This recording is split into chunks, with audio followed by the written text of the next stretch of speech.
Good morning, good afternoon, good evening, wherever you are. I'm your host, FD465.tv, and today I want to present to you a case for Kusama Network. Those who don't know Kusama, it's Polkadot's Canary network, where all experiments take place. Whether they are still using it as a parachain network, I have no idea, but there are still some very interesting projects that are built on top of the Kusama network. One of them that I think is also going to do well, again, not financial advice again, is Moonriver, the sister parachain to Moonbeam. It might not reach where it went during the previous bull run, but I think it will do quite well, even if it gets to 50% of where it got to, because I think it went close to $600. So if it gets to 300 from where it is, great, right? Anyway, before I jump into my case for Kusama for today, Kusama Network that is, please know that what I'm going to share with you in this video is not financial advice. If you do require financial advice, please approach someone who's trying to give you financial advice. Furthermore, those from the UK, this video is not intended for UK audiences. Why? The UK authorities are trying to protect you. They are trying to prevent you from partaking within the crypto space, just in case you end up losing all your funds. I've chosen to participate within this space, and I'm doing this for myself. This is not financial advice. The information in this video is just for entertainment as well as educational purposes. For those from the rest of the world, guys, thank you very much for coming to our channel. If you are subscribed already, guys, thank you very much. I do appreciate your support. For those who are not subscribed yet, guys, even if you don't intend on coming back, just subscribing, you lose nothing. Don't pay me anything. Okay, that's it, guys. Let's come back to my case for Kusama Network. Let's start with what Kusama Network is. Like I said, it's a sister or canary network for Polkadot. So Kusama Network is a scalable multi-chain network designed for radical innovation and early stage development. And whether it's still being used for that, no idea. It serves as a proving ground for the Polkadot network, enabling developers to experiment and test new features in a real-world environment before deploying them on Polkadot. Some key features for Kusama Network, key features and components. We are talking of scalability and interoperability. So parachains on Kusama, they benefit from Kusama support for multiple blockchains that can run in parallel, communicating with each other and the relay chain. This structure enhances scalability and interoperability. But then again, with Polkadot 2.0, I don't know how credible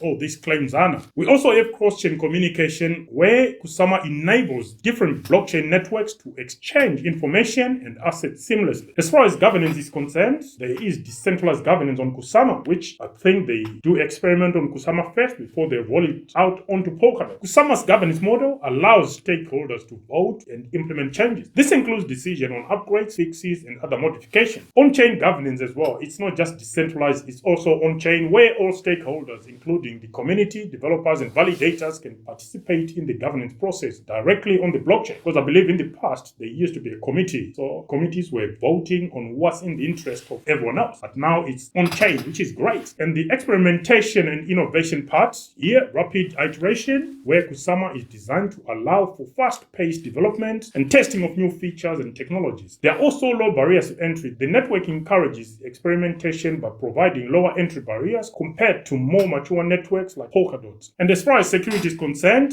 it is shared security like it is on Polkadot with its relay chain. Parachains on Kusama share the security provided by relay chain. They are still called parachains, but there is no more parachain auction, I don't think. This ensures that even early stage projects benefit from a robust security framework. Kusama also has what's called a validator network, where validators on a decentralized network participate to enhance the security and integrity of the network. Let's look at some of the strengths of Kusama or Kusama Network. Let's start with the flexibility part. Kusama's flexible and adaptive framework allows developers to experiment with new ideas without the strict governance and higher stakes associated with Polkadot. It is also community driven, which means the network is highly decentralized with a strong emphasis in decentralized governance. This fosters a collaborative environment for innovation. Kusama Network is also a test ground for Polkadot. It serves as a critical testing ground for projects before they launch on the main Polkadot network. Features tested and validated in Kusama can be safely migrated to Polkadot, ensuring a more robust and secure main network. The development phase is also fast-paced, where the Kusama network's design encourages rapid development cycles, enabling projects to iterate quickly and adapt to the changing market conditions and technological advancement. Okay, those are the strengths. Let's look at some of the weaknesses to make it a balanced review. It is high risk. Due to its nature as a testing ground, Kusama project may carry higher risk compared to more mature networks. Early stage features and technologies can be unstable and subject to rapid changes, which means if it fails, you're an investor, you may lose your funds or your investment. And there is also the complexity element, where the complexity of Kusama's multi-chain architecture and governance governance model can be a barrier to entry for new developers and users. Kusama is also resource intensive.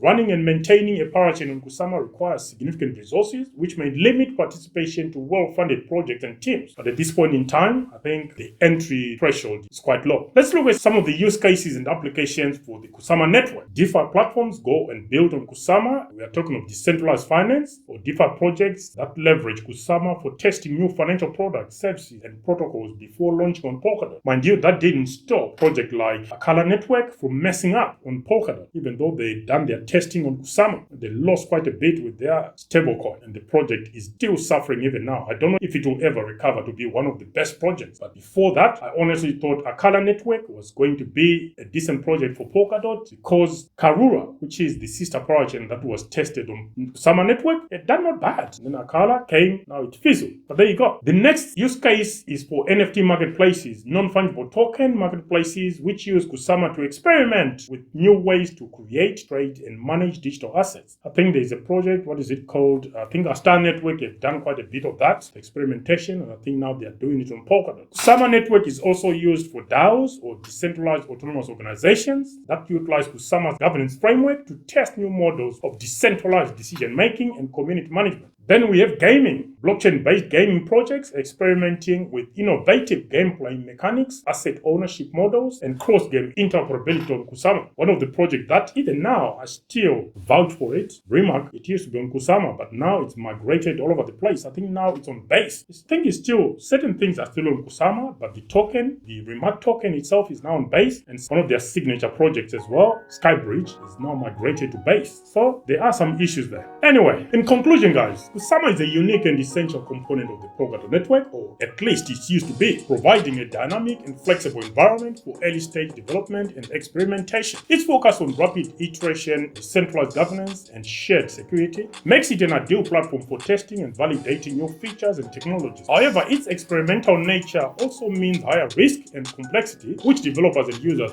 must consider before they do anything, really. Overall, Kusama plays a crucial role in driving innovation and ensuring the robustness of the broader Polkadot network. Now, things may have changed, but from my point of view as a retail investor, I think you can still get some returns, especially with the levels we are talking about at the moment. I think Kusama is around $20 or $22 or somewhere thereabout. I mean, if it can reach its previous all-time high or even 50% of it from where we are, you're talking of maybe 20x. I think that's not bad. What does everyone else think about Kusama network? Is it something that interests you? Let us know in the comment section, guys. Until the next one, I'm your host, FD for 65.tv, signing out for now. Bye.